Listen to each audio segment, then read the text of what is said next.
오늘부터 요한계시록을 강해를 시작합니다.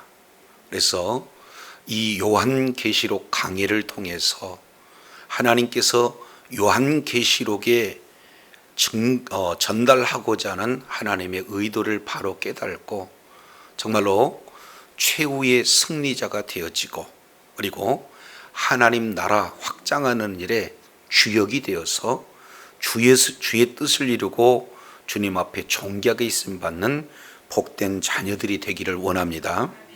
요한계시록은 우리가 잘 알겠지만 지금까지 요한계시록으로 알려져 있는데, 이건 나중에 좀 더 자세히 살피겠지만은 요한계시록이 아니라 예수 그리스도의 계시다, 이렇게 말하고 있어요. 그러니까 용어 자체가 요한계시록이 아니라 예수 그리스도의 계시다. 이 내용은 바로 전달자가 누구고 수여자가 누군지 이것을 정확하게 우리가 구분해 볼 필요가 있어요. 그래서 계시의 수여자는 바로 예수님이시고, 그리고 그 주님께서 주신 계시를 전달해서 기록한 그 전달자, 받은 그대로를 전달하는 그런 자는 누구냐? 사도 요한이. 그래서 사도 요한의 계시가 아니라 예수 그리스도의 계시다라는 사실을 우리가 1절부터 우리가 살펴볼 수 있게 됩니다. 그렇기 때문에 이 요한계시록은 우리가 익히 관심도 많고, 그리고 또 잘 알려고 애를 쓰는 그런 성경 중에 요한계시록을 꼽을 수가 있어요. 그렇다면 이 요한계시록은 결론적으로 말씀을 드린다면 신약, 구약과 신약의 최종적 결론이 뭐냐? 요한계시록이에요. 그래서 요한계시록을 어떤 관점으로 해석을 하냐에 따라서 창세기부터 이제 유다서까지 전체 그 신학 노선이 결정될 만큼 요한계시록은 그만큼 중요한 책이다. 그리고 요한계시록은 복음의 완성이에요. 사도행전 이제 1장부터 시작되어져 있던 그 복음의 출발점이 결국 복음의 완성이 되어지는 곳이 바로 요한계시록이다. 그러니 복음 중에 복음을 바로 알기 위해서는 또 요한계시록을 우리가 알아야 되는 거고, 성경 전체의 결론을 다루기 때문에 요한계시록을 알아야 되고, 그리고 이제 이미 시작된 하나님의 나라가 완성되는 것이 곧 어디에서 보여주느냐? 요한계시록의 내용을 통해서 보여줘요. 그래서 하나님 나라의 최종적인 완성된 그 그림을 보여주고 있기 때문에 요한계시록이야말로 굉장히 중요한 그런 성경이다, 이렇게 볼 수가 있어요. 그래서 모든 성경들이 다 귀해요. 그리고 하나같이 정말로 사람을 살리고, 그리고 또 사람을 세우는 굉장히 중요한 그런 가치가 바로 성경 속에 있는 생명이기 때문에 그렇습니다. 자, 그런데 많은 이 시대를 살아가면 죄송합니다. 이 시대를 살아가면서 많은 공격을 받고 있는 책이 유독 창세기, 그리고 요한계시록이죠. 그러니까 가장 근본을 말씀하고 있는 이 창세기, 바로 생명의 기원이 어디서부터인가, 그리고 온 우주의 기원이 어디서부터인가. 그래서 가장 그 본질을 뭔가 이렇게 잘못 이렇게 건들려는 이런 문화, 그런 대적 세력들, 이 내용이 창세기를 가지고 많은 그런 하나님의 말씀인 성경을 대적하게 되어지는 것을 보게 됩니다. 그리고 창세기와 더불어서 성경 전체의 결론인 바로 요한계시록, 이 내용을 가장 또 사랑하고 가장 좋아해야 할 성도고 교회인데도 불구하고 참 현실적인 내용으로 보면은 이단들이 가장 또 많이 인용하고, 그리고 그들의 여러 가지 교리를 잘 이렇게 표현하고 있는 내용이 요한계시록이기도 해요. 그렇기 때문에 이 요한계시록은 마지막 시대에 수많은 그런 이단들이 이제 요한계시록을 통해서 잘못 이렇게 해석함으로 말미암아 많은 성도들을 미혹하고 있는 그런 성경 중에 하나가 바로 요한계시록이다, 이렇게 봅니다. 따라서 이제 성경 전체 내용을 통해서 차지하고 있는 요한계시록의 비중이 지극히 커요. 그렇기 때문에 요한계시록을 우리가 바로 알고, 그리고 바로 해석해서 바로 믿고, 그리고 바로 증거해야 됨에도 불구하고 요한계시록에 대해서 많은 선입견들을 잘못 가지고 있는 것이 오늘의 현실이기도 합니다. 그래서 많은 분들한테 이렇게 물어봐요. 요한계시록에 대해서 어떻게 생각하십니까? 그러면 대부분 많은 그런 대답들이 있지만 첫 번째, 요한계시록은 너무 어려워요, 이렇게 표현해요. 왜냐하면 가지가지 환상이나 상징어들이 그림 언어들로 이렇게 구성이 되어 있기 때문에 요한계시록이 상당히 어렵다, 이렇게 오해하고 있어요. 그러나 요한계시록을 우리가 이제 첫 시간의 내용은 바로 전체 요한계시록을 이끌어가는 하나의 오리엔테이션 시간을 갖고, 그래서 하나씩 우리가 요한계시록의 여러 가지 오해와 그에 따른 폐해, 그리고 요한계시록을 고를 수 있는 해석 키워드, 그리고 요한계시록의 전체적인 구조, 이 내용들을 우리가 자세히 살펴보면 요한계시록은 의외로 쉽다라고 이렇게 고백할 수 있어요. 자, 그래서 첫 번째, 요한계시록에 대한 오해, 어렵다, 이 부분 많은 분들이 이렇게 잘못 알고 있습니다. 두 번째 내용은 요한계시록은 무섭다라는 그런 마음을 가지게 되어지는 거예요. 왜 그러냐면 요한계시록 내용을 보면은 왜 이렇게 많은 심판들이 나오는지, 그리고 자신을 요한계시록의 말씀을 조명해 보면은 도대체 이 심판에서 어떻게 살아남을 수가 있을까? 그러니 요한계시록에 대한 수많은 심판들을 이렇게 대하면서 굉장히 두렵다, 이렇게 잘못 가르치고 또 잘못 알고 있고 잘못 깨달았기 때문에 요한계시록이 굉장히 무서운 책으로 오해받는 현실이기도 합니다. 자, 이 내용도 이제 우리 하나님께서 요한계시록을 통해서 우리 믿는 성도들에게 주시고자 하는 그 의도를 깨닫게 되면은 결코 무서운 게 아니라 그 속에 소망이 있고 비전을 찾을 수가 있어요. 그렇기 때문에 결코 요한계시록은 어렵지도 않을 뿐만 아니라 무서운 책이 아니라 오히려 축복의 책임을 우리가 하나하나 우리가 살펴보게 될 것입니다. 세 번째 내용을 통해서 보면은 두렵다, 이렇게 반응들을 해요.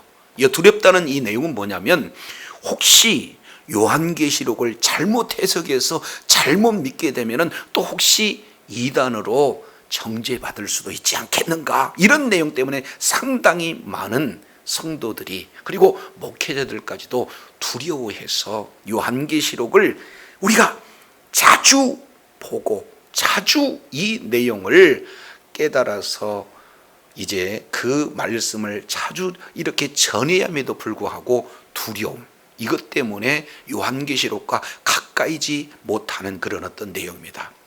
그런데 우리가 이 사회적인 현상 내용을 통해서도 본다면은 실제로 요한계시록 그 잘못된 교리에 빠져서 가정이 파탄나고 인생이 망가지고 그리고 자기 자신뿐만 아니라 주변의 모든 사람들에게 너무나 많은 피해가 있는 것이 현실이기 때문에 이렇게 두려움을 갖게 되는 것도 사실은 이렇게 어떤 측면에서 보면 이해할 수 있는 상황이에요. 그래서 이단 교리, 이단 교주의 잘못 이렇게 꾀임에 빠져서 지금까지도 고통받는 그런 한국교회 성도들이 얼마나 많은지 몰라요.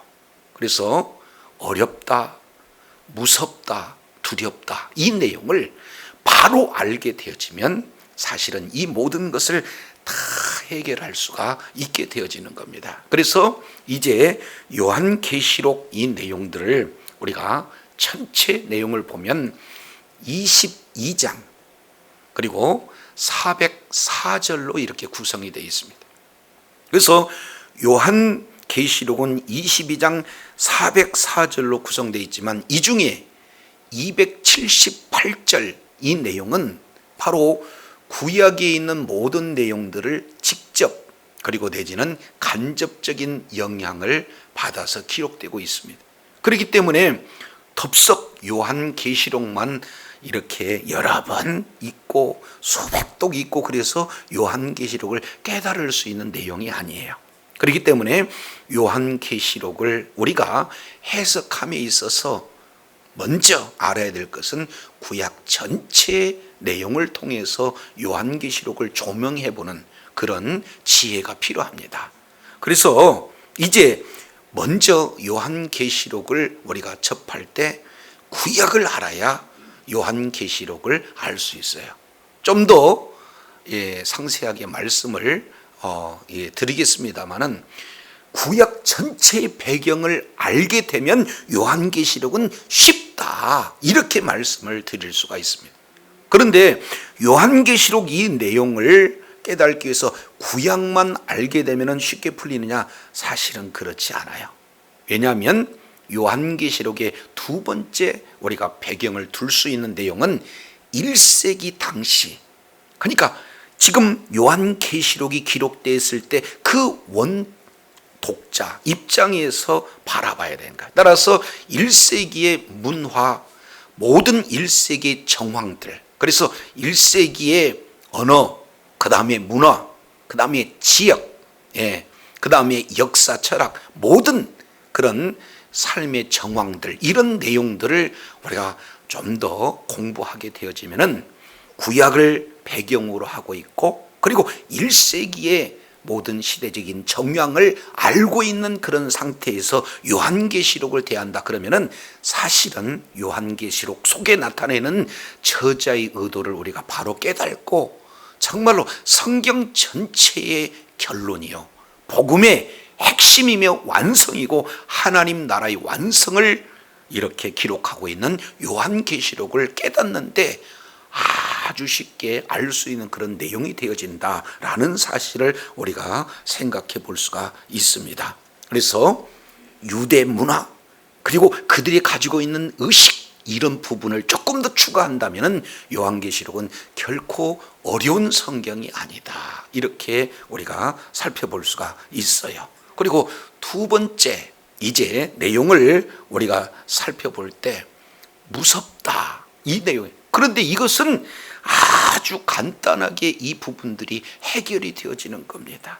왜냐하면 우리가 이제 작은 성경이라고 별칭을 갖고 있는 요한복음 3장 16절 우리는 모두가 다 암송할 거예요.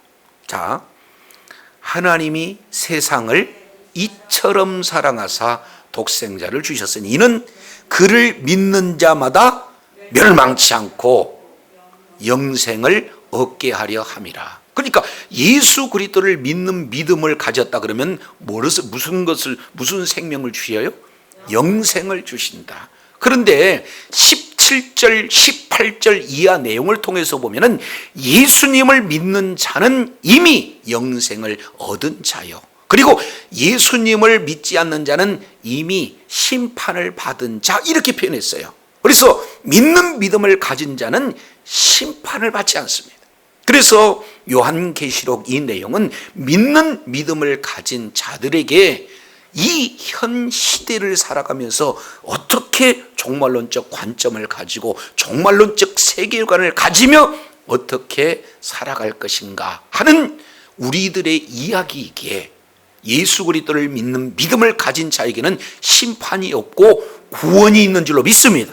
따라서 이 두려운 모든 심판의 내용은 예수님을 알지 못하는 자, 예수님을 대적하는 자, 불신자들에 대한 내용이고, 그리고 신자들을 향해서 대적하고 힘들게 하고 심지어는 죽이기까지 하는 그런 어떤 그 대적들의 심판의 모습을 말씀하고 있지만, 끝까지 믿는 믿음을 가진 그런 성도들에게는 하나님께서 주신 그러한 구원의 은혜가 얼마나 큰지, 이제 1장 1절부터 마지막 22장 21절까지 전체 내용에 곳곳에 이 말씀을 이렇게 전하고 있어요. 그래서 요한계시록을 읽으면 읽을수록 소망이 생기고 힘이 난 줄로 믿습니다. 그리고 이 요한계시록은 심판의 책이 아니라 바로 성도들에게 주는 영광의 책이요 축복의 책인 줄로 깨달으시기를 바랍니다. 그래서 계시록에 대한 오해, 어려운 것도 아니고, 그리고 이 뭡니까? 무서운 그런 어떤 내용도 아니에요. 그리고 제대로 이 말씀을 우리가 깨닫게 되면은 요한계시록의 전체 내용을 해석을 잘 하게 되면은 사실은 이단으로 갈 수가 없어요. 자, 그러기 위해서는 우리가 먼저 요한계시록을 먼저 우리가 본문에 들어가기에 앞서서 크게 이제 요한계시록에 나타나는 핵심 키워드 6가지의 키워드를 우리가 하나하나 정리해 가면 그 다음부터는 어려움이 없게 되어집니다. 그렇다면 요한계시록이 어떤 책인가, 이것을 우리가 알아봐야 될 거 아니에요. 그래서 이 요한계시록을 해석하기 위해서 크게 6가지의 개념, 이 내용들을 우리가 정리를 하게 되어지면 요한계시록을 이해하는데 상당히 도움이 됩니다. 첫 번째, 요한계시록 1장 1절 내용을 보면은 요한계시록은 뭐라고 표현하고 있습니까? 예수 그리스도의 뭐다? 계시다. 그러니까 요한계시록은 바로 계시의 책이구나, 이 내용을 우리가 알아야 되는 거예요. 그러니까 계시가 무엇인지, 계시에 대한 용어가 정립이 되면 요한계시록을 이해하는데 상당히 도움이 된다, 이 내용을 우리가 살펴볼 수가 있습니다. 자, 계시는 아포칼립시스라는 헬라어 단어를 써요. 이 내용은 공개해서, 오픈해서 그 담겨져 있는 비밀을 공개하는 거예요. 오픈하는 거예요. 그래서 계시라는 이 내용을 우리가 잘 알고 있지만, 우리가 시골에 보면은 장독대가 있잖아요. 거기는 그 속 안 내부를 보기 어려운 그런 항아리이기 때문에 막상 이 뭡니까? 장독대 내용물을 우리가 알려면은 열어보기 전에는 그 속에 고추장이 들었는지 된장이 들었는데 알 길이 참 막막하잖아요. 그런데 가서 그 장독대 뚜껑을 열어버리면 그 속이 무엇인지 한눈에 알아볼 수 있는 내용이죠. 그래서 계시다라는 이 내용은 우리가 일반적으로 잘못 이렇게 오해할 수 있는 그런 용어처럼 뭔가 하나님께서 주시는 그 계시를 받은 것, 이렇게 이해하는 것이 아니라 요한계시록에서 나타나는 계시는 우리 주님께서 이제 어떻게 돼요? 오픈하신 거예요. 커튼으로 본다면 그 베일을 쫙 열어주니까 정확하게 내용물을 아는 것처럼 이렇게 오픈해서 공개하는 내용을 이렇게 표현을 하고 있게 되는 겁니다. 그래서 이 계시라는 용어는 구약 성경에서 나타나는 묵시와도 같은 의미로 기록되고 있죠. 특히 다니엘서를 묵시문학, 묵시록 이렇게 표현하고 있죠. 그리고 에스겔서, 스가랴서, 여러 가지 또 이사야 일부, 이런 어떤 내용으로 계시에 대한, 묵시에 대한 내용들을 기록하고 있는데, 특히 다니엘서 이제 2장 이 내용을 통해서 보면은 이 계시에 대한 내용들을 아주 자세히 기록하고 있어요. 그래서 다니엘서 2장 27절부터 30절까지 이 내용을 통해서 보면은 금신상에 대한 내용을 무엇인지 해석하고 있는데, 거기에서 공통된 단어가 어떤 단어냐, 이렇게 표현을 하고 있어요. 거기서 은밀한 것을 깨닫게 한다, 은밀한 것을 깨닫게 한다 하는 은밀한 것에 대한 내용이 27절, 28절, 29절, 30절 계속해서 은밀한 것 말씀하고 있어요. 근데 여기서 은밀한 것, 이 내용은 히브리어로 라자, 그래서 비밀이란 뜻이에요. 그러니까 비밀을 그냥 감춘 상태로 있으면은 열기 이전에는 누구도 몰라요. 그러니까 비밀은 이렇게 됩니다. 그냥 열게 되면 어떻게 되는 거예요? 누구나 다 알아요. 공개하기 전엔 어떤 누구도 알 수 없는 것이 비밀이에요. 그런데 이 계시라는 내용은 공개를 했는데도 불구하고 아는 사람이 있고 모르는 사람이 있는 것이 바로 비밀과는 또 다른 차원이 되어지는 거죠. 그러니까 장독을 뚝 열어봤는데 계시는 이게 뭔지를 열어본 사람은 아는데 또 하나님께서 허락하지 않는 그 자는 아무리 봐도 그 내용을 뭐 하는 거예요? 알 수가 없어요. 그러니까 비밀은 공개하면 누구나 다 아는 것을 비밀이라고 하지만 계시는 비밀을 공개했는데도 불구하고 공개된 내용을 아는 사람도 있고 모르는 사람이 있는 그 내용을 뭐라고 표현해요? 계시다, 이렇게 표현해요. 그래서 이제 예수 그리스도의 계시기 때문에 지금까지 구약 성경 전체에 이렇게 임봉됐던 그 계시가 예수 그리스도에 의해서 공개되기 때문에 공개된 내용을 이제 우리 주님께서 해석까지 해주시기 때문에 이 요한계시록은 보여준 것만 보게 되어지면은 실제로 어려운 내용이 아니라 쉬운 내용인 줄로 깨달으시길 바랍니다. 그래서 요한계시록은 예수 그리스도께서 보여주신 계시 내지는 예수님에 관한 계시, 이렇게 표현을 해볼 수가 있어요. 그러면은 요한계시록에서 나타난 이 계시를 비밀을 공개한다. 다시 정리합니다. 계시란 무엇이냐? 비밀을 공개한다, 이렇게 표현해요. 그러면 비밀이 뭔지를 또 우리가 알아야 될 거 아니에요. 공개하기 전엔 모르니까. 그래서 이 비밀에 대해서 사도 바울은 골로새서 1장 26절 이 내용을 통해서 보면 뭐라고 표현하고 있냐면 비밀이 바로 예수 그리스도다, 이렇게 말씀하고 있어요. 그러니까 예수님이 공개한 그 비밀이 곧 누구다? 예수 그리스도다, 이렇게 말씀하고 있어요. 자, 이 내용을 골로새서 2장 3절 내용을 통해서도 보면은 비밀은 바로 그리스도, 이 내용을 말씀하고 있고, 에베소서 3장 내용을 통해서 보면은 보여준 계시를 누구든지 읽어만 보면은 쉽게 알 수 있다, 이렇게 말씀하는 내용으로 봐서 요한계시록은 계시책이기 때문에 우리 하나님께서 공개하신, 오픈하신 그런 내용을 우리가 바로 알게 되면은 정확하게 그 뜻이 무엇인지 잘 알 수 있는 내용이기 때문에 쉽다, 이렇게 말씀을 드릴 수가 있어요.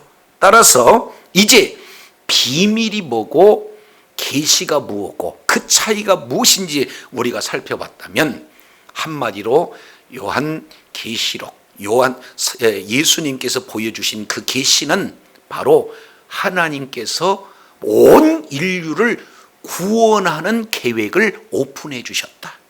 따라서 예수 그리스도를 통해서 온 인류가 어떻게 구원받을 것인가는 구원 스케줄 내용을 계시, 이렇게 표현을 하고 있다는 거예요. 그래서 요한계시록을 읽을 때 모든 인류가 죄를 지었지만 예수 그리스도를 믿는 믿음을 가진 자에게 어떠한 구원이 이루어지게 되어지고 구원이 완성되었는가, 인류를 향한 예수 그리스도를 통해서 이루시고자 하는 구원 계획이 바로 계시록이다 라는 것을 우리가 첫 번째 내용을 살펴볼 수가 있습니다. 자, 이제 두 번째입니다. 계시록의 특징 내용 중에 두 번째, 이 내용은 1장 3절 내용을 통해서 보겠습니다. 1장 3절 내용을 보면은 이 예언의 말씀을 읽는 자와 듣는 자와 그 가운데 기록한 것을 지키는 자들이 복이 있다, 이렇게 표현하고 있지 않습니까? 그러면 요한계시록의 두 번째 특징은 뭡니까? 예언서라는 거예요. 예언서, 계시를 말하고 있지만 동시에 요한계시록은 뭐예요? 예언이에요. 그러면은 우리가 또 예언에 대해서 잘못 알게 되면 앞으로 되어질 일, 이런 부분에 대해서, 장차 일어날 일에 대해서 오해하게 되면 또 많은 이단에게 미혹이 되어져요. 그렇다면 여기서 예언이다 라고 하는 것은 우리 주님께서 보여주신 그 비밀, 계시를 통해서 보여주신 예수 그리스도를 통해서 온 인류를 구원하시고자 하는 그 계획이 완성될 때까지 모든 과정을 낱낱이 보여주는 것이 뭐다?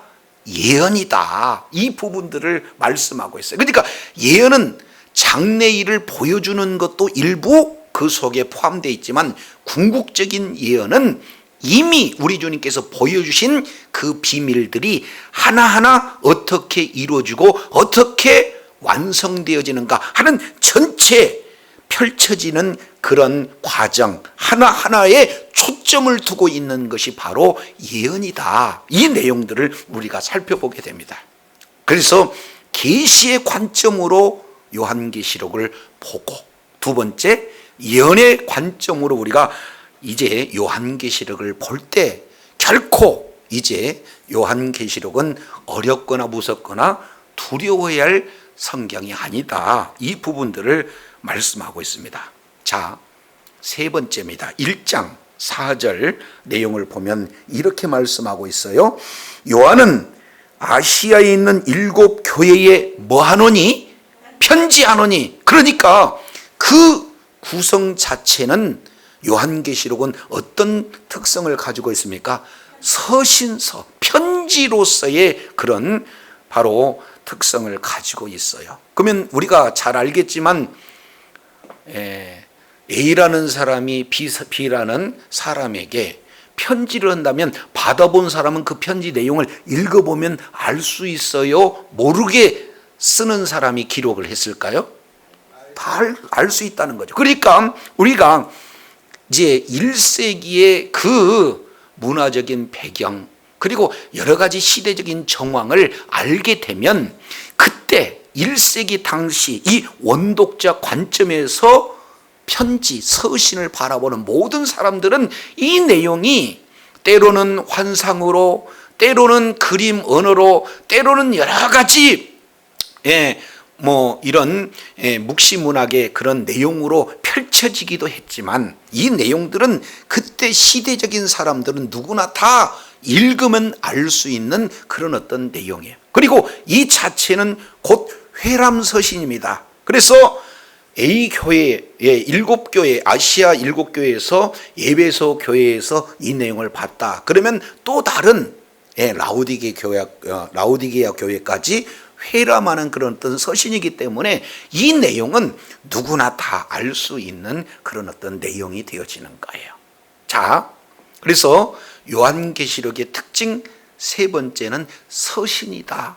그리고 1세기 당시 그 시대적인 정황, 문화적인 것, 지리적인 것, 언어적인 것, 철학적인 것, 모든 내용들을 우리가 배경으로 알게 되어지면은 결코 어려운 성경이 아니다라는 것을 바로 편지라는 이 용어를 통해서 우리가 살펴볼 수 있게 되는 겁니다. 자, 네 번째 내용을 통해서 보면은 이렇게 말씀을 하고 있어요. 1장 20절 보겠습니다. 1장 20절. 여기에 1장 20절에는 내가 본 것은 내 오른손의 7 비밀과 또 7 금초대라, 이렇게 있어요. 그러면 지금 그림 언어죠. 오른손에 7 별을 가지고 있는데 그 7 별은 비밀이에요. 그러니까 이 비밀은 우리 주님께서 공개하지 않는다면 7 별에 대한 해석을 어떤 누구도 할 수가 없게 되어지는 거잖아요. 자, 그런데 뒤에 이렇게 우리 주님께서 해석을 하고 계세요. 또 일곱 금초대라, 일곱 별은 하고 해석하고 있는데, 일곱 별은 뭐예요? 일곱 교회의 사자. 그리고 일곱 촛대는 일곱 교회, 이렇게 표현해요. 그래서 요한계시록 내에는 가장 어렵고 그리고 힘든 그런 상징적인, 때로는 그림 언어, 때로는 환상, 이 내용들이 어려운 부분, 내용마다 우리 주님께서 해석을 해줬다, 이렇게 말씀하고 있어요. 따라서 요한계시록은 해석된 그런 성경이기 때문에 어렵다, 쉽다? 그럼요, 쉬울 수밖에 없어요. 그래서 요한계시록 내에 해석하는 이 내용들을 우리가 따라가다 보면은 크게 해석하는데 어려움이 없게 됩니다. 특히 이제 요한계시록 17장 내용을 보면 많은 물 위에 앉아 있는 음녀, 이렇게 표현하고 있어요. 그러면 많은 물 위에 앉아 있다, 어떻게 사람이 많은 물 위에 앉아 있을 수가 있어요? 근데 이것은 그림 언어, 상징 언어다, 그 말이죠.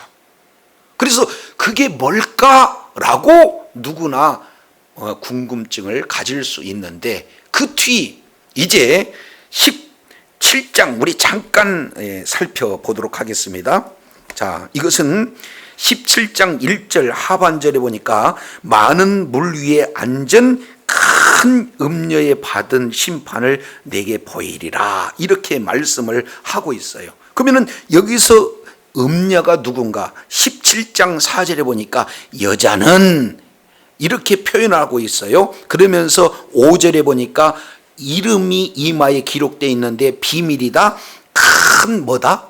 바벨론이다. 그러니까 음녀라고 요한계시록에서는 기록되고 있지만 그 음녀는 바벨론이다라고 성경이 성경을 해석하고 있다, 이 부분들을 볼 수가 있습니다. 자, 17장 8절 보면은 그러면 짐승은 뭘까요? 라고 했을 때, 내가 본 짐승은 전에 있다가 지금은 없고 장차 무적행으로 올라와 멸망으로 들어갈 자다라고 7장 8절에 짐승에 대한 내용을 해석을 하고 있고, 17장 12절 내가 보던 열불은 열왕이다라고 해석을 하고 있고, 17장 15절 음녀에 앉은 물은 백성과 무리와 열국과 방언들이다 라고 얘기하고 있고, 18절 내용을 보니까 여자는 큰 성이다, 이렇게 각각 그림 언어, 환상, 상징, 이런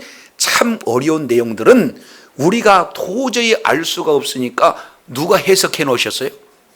예수님께서 직접 해석해 놓으셨다, 그 말이죠. 그렇기 때문에 요한계시록 이 내용은 해석된 내용들이 도처에 이렇게 적용되어 있으니까 요한계시록을 바로 우리가 읽기만, 바르게 읽기만 하면은 해석된 내용이니까 어렵습니까? 쉽습니까? 쉬워요.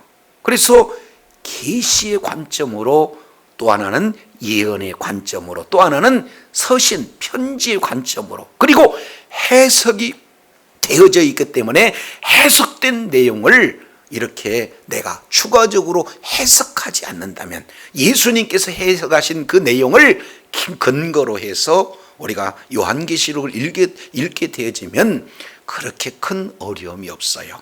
물론 아까도 말씀을 드렸습니다만 구약성경 전체 배경을 알고 1세기 그 당시의 시대이든 정황, 이 내용을 알게 되었을 때 이런 부분들은 쉽게 풀릴 수가 있다 하는 내용입니다. 자, 이제 한 가지 더, 이제 5번째 이 내용을 통해서 우리가 살펴보게 되면은, 요한계시록은 1세기 당시에 뭘로 되어 있느냐?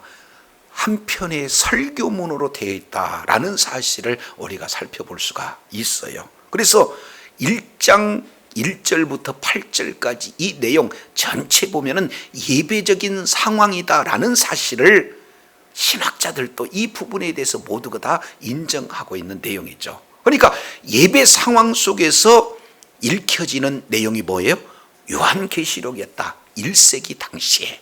그렇기 때문에 바로 설교문 형태입니다. 그러면 우리가 잘 알겠지만 어떤 분은 원고 설교를 하는 목사님도 계시고 어떤 분은 원고 없이 미리 원고를 작성해서 그 내용을 하나하나 내 것으로 소화해서 바로 전하는 그런 방식도 있잖아요.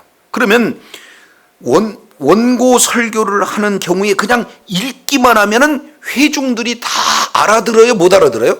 알아듣잖아요. 그런 것처럼 요한계시록은 한 편의 설교의 내용으로 구성되어 있기 때문에 우리가 바로 읽게 되어지면은 하나님의 의도를 알 수 있는 내용이에요. 그런데 여기서 한 가지 마지막 6번째 우리가 내용을 이렇게 하는 참 중요한 내용입니다. 이것이 뭐냐면 묵시문학의 구조, 묵시문학의 특성을 가지고 있는 것이 바로 요한계시록이에요.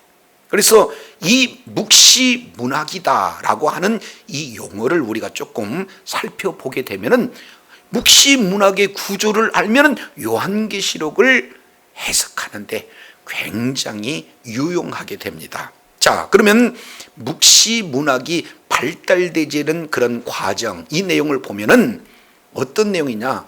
직접 이렇게 글자로 직역하면은 모두가 다 알 수 있는데 묵시문학 그러면은 상징어를 쓰고 그림 언어를 이렇게 쓰기 때문에 많은 사람들은 알지 못하잖아요. 자, 그렇다면 묵시문학이 어느 때 발전되었느냐? 이 내용이 이스라엘 백성들이 바벨론 포로로 끌려가는 그런 상황 속에서 직접적으로 바벨론 왕에 대해서 공격을 하게 되면 문제가 되니까 이제 하나의 상징 언어로 해서 자국민들만 다 통용되는 그런 문학 구조가 발전되게 되어져 있고, 그리고 이 가장 묵시문학이 완성됐을 때가 언제냐? 말라기 이후, 그리고 신약의 시작 암흑기라고 얘기하는 중간 시대의 묵시문학이 꽃이 피어지는 그런 역사적인 우리가 내용을 살펴볼 수가 있게 되는 거예요.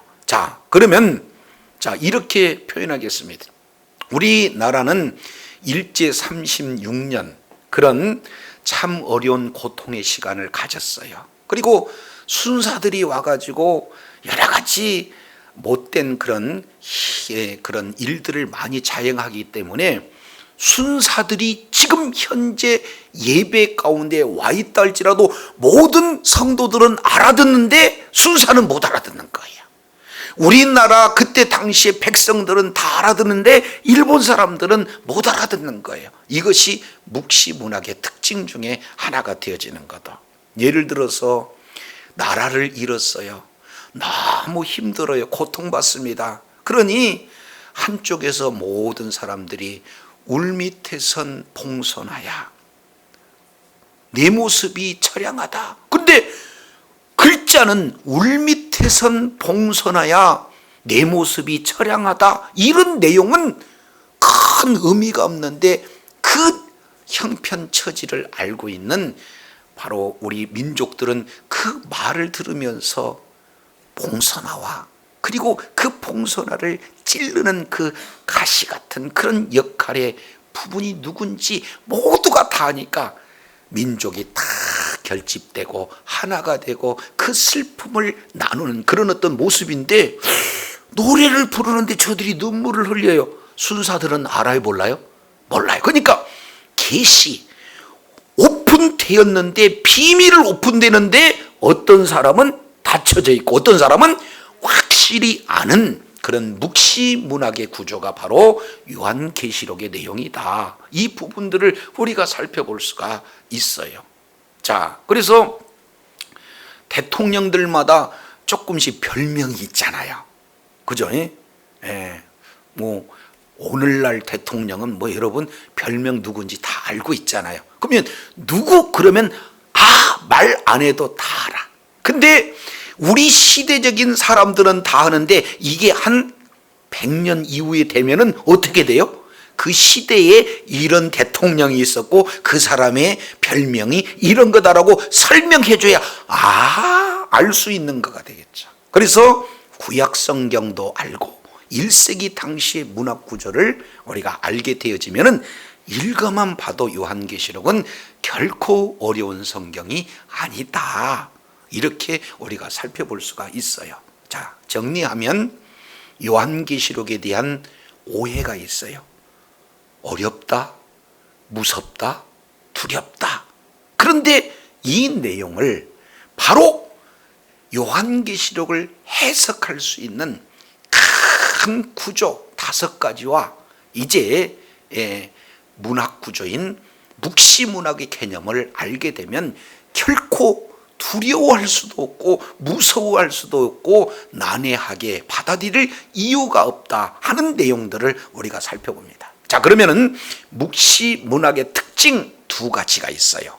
첫 번째 내용은, 하나는요, 이 부분을 표현을 할 때 어떻게 묵시문학에 이렇게 진행하느냐, 첫 번째 특징은 초월성입니다. 초월성에도 2가지가 있어요. 하나는 시간적인 초월성, 이 내용이 요한계시록 내에 들어가 있어요. 그러니까 어떤 경우는 지금 재림을 얘기하다가 갑자기 초림을 얘기하고, 또 초림을 얘기하다가 재림을 얘기하고, 그러니까 요한계시록을 시간 순서의 개념으로 보면은 요한계시록이 안 풀려요. 왜 그러냐? 그 문학 구조가 어떻게 돼요? 묵시문학의 초월성 때문에 그렇습니다. 그러니까 시간 순서로 되면은 이게 엉켜져요. 그러나 이 내용이 지금 초림의 이야기냐 재림의 이야기냐, 이 부분들을 우리가 꼼꼼히 따지게 되면은 그렇게 어려운 내용이 아니에요. 2번째입니다. 이것은 초월성의 두 번째 내용은 어떤 부분이냐면은 바로 공간적 초월성이에요. 그러니까 요한계시록을 읽다가 보면은 하늘 상황이 나오다가 땅 상황이 나오다가 또 뭐예요? 이 지옥의 상황이 나와요. 이게 공간적으로 하늘이냐 땅 지상 상황이냐 아니면은 이런 음부의 그런 어떤 상황이냐, 이 내용들을 따지고 이렇게 읽게 되면은 그렇게 어려운 일이 아니에요. 근데 이것을 일괄적으로 앞으로 이 땅에서 일어날 일로만 이렇게 생각한다 그러면은 이 저자의 의도를 굉장히 오해하게 되어지는 거죠. 그래서 요한계시록의 그 특성, 이 내용을 우리가 바로 알게 되면은 결코 하나님의 의도를 찾는데 어려움은 느끼지 않는다 하는 것을 우리가 요한계시록 전체 우리가 한 절 한 절 강의에 앞서 오리엔테이션 개념으로 우리가 살펴보게 되어지면 이제는 요한계시록을 읽으면 소망이 생깁니다. 비전이 보입니다. 그리고 현실의 어려움 속에 있다 할지라도 이 현실의 문제를 극복할 수 있는 새 힘을 공급하게 되어지는 거예요. 그래서 요한계시록 21장, 이거는 우리 잠깐 살펴보도록 하겠습니다. 요한계시록 21장 내용을 보면 이렇게 우리 주님께서 말씀을 하고 계십니다. 자, 22장이에요. 22장. 자, 22장 10절, 이 책의 예언의 말씀을 뭐 하지 마라? 뭐 하지 말라? 임봉하지 말라, 이렇게 말씀을 하고 있어요. 그러니까 모두가 다 임봉한다, 그 내용은 이게 닫혀진 책이다, 이게 어려운 책이다, 이게 무서운 책이다, 이게 두려운 책이다, 이렇게 얘기하면은 나도 모르는 사이에 뭐 하는 거예요? 하루 이게 이렇게 뭡니까?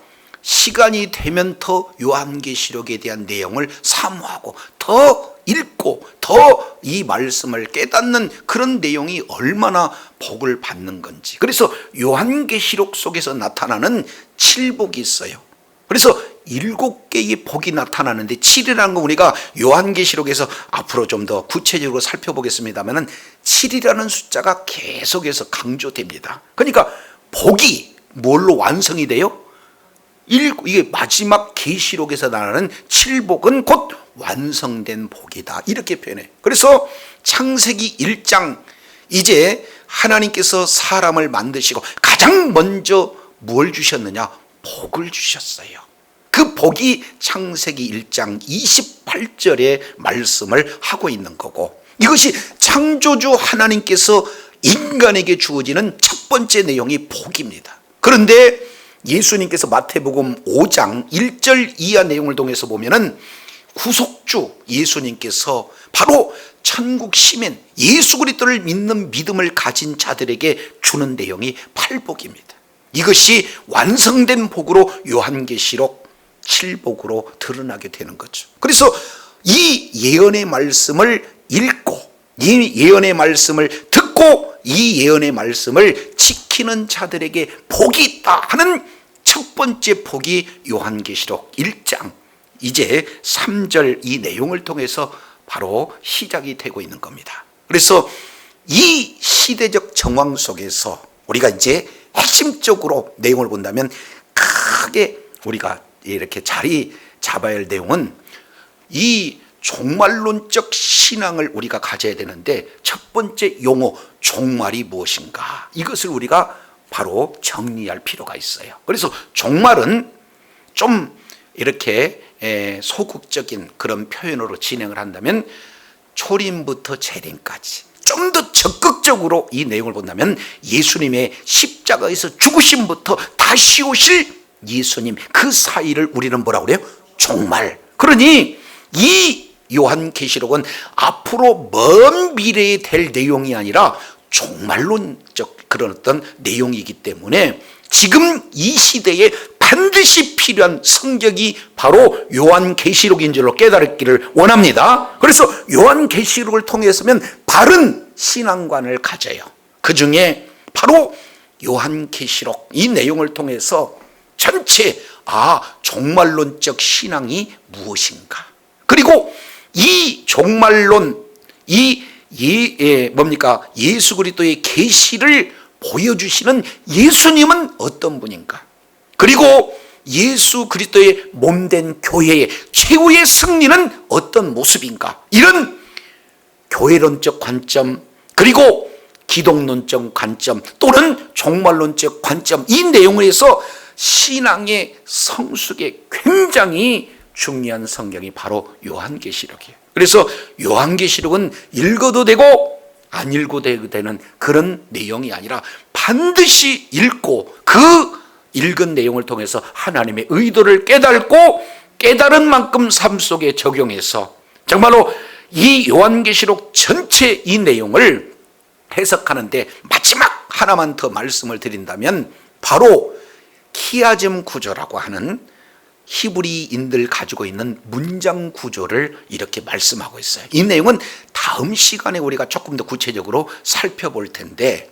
이제 요한계시록 1장 1절부터 요한계시록 22장 21절까지 이 내용은 크게 바로 7문단으로 구성이 되고 있고, 그 7문단 중에 가장 정중앙의 핵심 바로 이 내용을 말씀하고 있는데, 그 내용은 뭐라고 표현하느냐. 자, 한 군데 이제 보고 마치겠습니다. 요한계시록 11장 15절부터 이제 요한계시록 15절부터 19절까지 이 내용이 요한계시록 전체의 핵심 구조에 바로 이 노란 자위 같은 그런 내용입니다. 그 중에 15절 이렇게 표현해요. 일곱째 천사가 나팔을 불매 하늘에서 큰 음성이 나서 이르되 세상 나라가 우리 주와 그 그리스도의 나라가 되어 그가 세세토록 뭐하리라? 왕노릇하래. 그러면 요한계시록 전체의 핵심 주제가 뭐냐? 바로 하나님의 나라예요.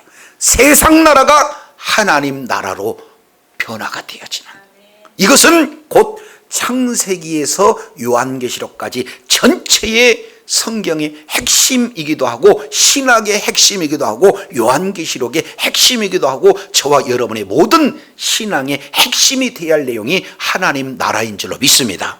이제 요한계시록은 어렵지도 않고 무섭지도 않고 두렵지도 않게 될 내용은 바로 우리가 바로 요한계시록의 6가지의 특성, 이 내용을 우리가 바로 알게 돼서 이제 성령님의 인도함을 받아서 요한계시록을 읽게 되면 그 속에서 핵심 구조, 바로 하나님의 나라를 저와 여러분이 소유해서 먼저 그의 나라와 그 일을 구할 때 우리 주님께서는 이 모든 것을 더해 주시리라고, 바로 산상수훈 마태복음 6장 33절에 우리 주님께서 말씀하고 있습니다. 주님 오시는 그날까지 하나님 나라에 우리가 초점을 두고 하나님 나라의 관점으로 우리가 요한계시록을 살펴보면서 바로 교회를 중심으로 그의 복음이 증거되고 하나님의 나라가 확장되는 일에 저와 여러분이 끝까지 의로운 병기로 쓰임 받을 때 요한계시록 속에서 나타나는 놀라운 그런 분복의 소유자요 영광을 하나님 앞에 올려드리는 복된 자녀들이 다 될 줄로 믿습니다. 이러한 하나님께서 허락하시는 의도를 바로 깨닫고 허락하신 분복을 다 받아 누리는 주의 자녀들이 다 되시기를 예수 이름으로 축원합니다. 기도하겠습니다. 거룩하시고 신실하신 아버지 하나님, 감사합니다. 오늘 요한계시록의 내용을 통해서 요한계시록의 오해가 무엇이고, 그리고 계시록을 잘못 접했을 때 이 지금 현재 상황 속에서 폐해가 어떤 모습이며, 이제 요한계시록을 본문으로 들어가기 앞서서 핵심 키워드 6개, 그 내용들이 무엇인지 하나하나 살펴볼 수 있도록 은혜를 주시니 감사합니다. 이제 계시가 무엇이고 예언이 무엇이고, 그리고 서신서라는 것은 어떤 의미가 있으며, 그리고 요한계시록은 어떤 부분이 해석이 되어 있고 요한계시록상에 나타나는 그 설교의 전체적인 내용이 무엇이며, 구조, 문학, 묵시문학의 구조 중에 나타나는 크게 두 가지, 하나는 초월성, 또 하나는 상징성 내용 속에서 초월성을 구체적으로 바로 이 시간적인 초월성과 공간적인 초월성, 이런 내용들을 우리가 바로 알아서 구약 속에서 인용되어지고 있는 내용이 404절 중에 678절, 68.81%가 구약이 와 있기 때문에 우리가 구약의 충실함으로 말미암아 요한계시록에서 나타나는 하나님의 의도를 우리가 알 수 있고, 더 나아가서 1세기 바로 원독자적 관점으로 우리가 이해하기 위해서 1세기의 그 정황을 깨닫게 되어지면은 요한계시록을 해석하는데 엄청 이렇게 쉽게 우리 하나님의 인도함을 받을 수 있다는 사실을 일깨워 주셨사오니, 요한계시록의 결론이요, 그리고 성경 전체의 결론, 바로 하나님의 나라의 관점으로 우리가 교회론을 중심으로, 기독론을 중심으로 바로 이해해서 주의 뜻을 이고 주님 나라 확장하는 일에 끝까지 의로운 병기로 쓰임받는 주의 사랑하는 자녀들 다 되게 하여 주시옵소서. 우리 구주 예수님 이름으로 기도드립니다. 아멘.